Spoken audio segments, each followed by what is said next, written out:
पनवेल, नवी मुंबई, रायगड परिसरातील बातम्या पाहण्यासाठी आमच्या मी साक्षीदार या यूट्यूब चॅनलला सबस्क्राईब करा।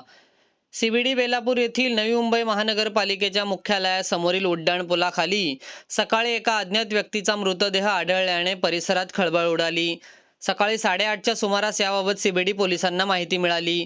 मृतदेहाची ओळख पटवण्यात पोलिसांना यश आलेले नाही। मयत व्यक्ती फिरस्ता असून त्याच्या डोक्यात दगड घालून त्याची हत्या करण्यात आली आहे। सीबीडी बेलापूर येथे असणाऱ्या उरण जेएनपीटी ते उरण फाटा मार्गावर महानगरपालिकेच्या मुख्यालयासमोर असणाऱ्या उड्डाणपुलाखाली मृतदेह आढळून आला। महानगरपालिकेचे स्वच्छता कर्मचारी स्वच्छता करण्यास आले असता त्यांना एक इसम झोपलेला आढळून आला। त्याला उठवण्याचा प्रयत्न केला असता त्याच्या डोक्याच्या आसपास मोठ्या प्रमाणात रक्त दिसले। त्यानंतर याची माहिती सीबीडी पोलिसांना देण्यात आली। सीबीडी पोलीस घटनास्थळी दाखल झाले। मृतदेहाची पाहणी करून मृतदेह वैद्यकीय तपासणीसाठी वाशीतील महानगरपालिका रुग्णालयात दाखल केला आहे। रात्रीच्या वेळेस झालेल्या वादातून ही हत्या झाली असावी असा अंदाज पोलिसांकडून व्यक्त करण्यात येत आहे।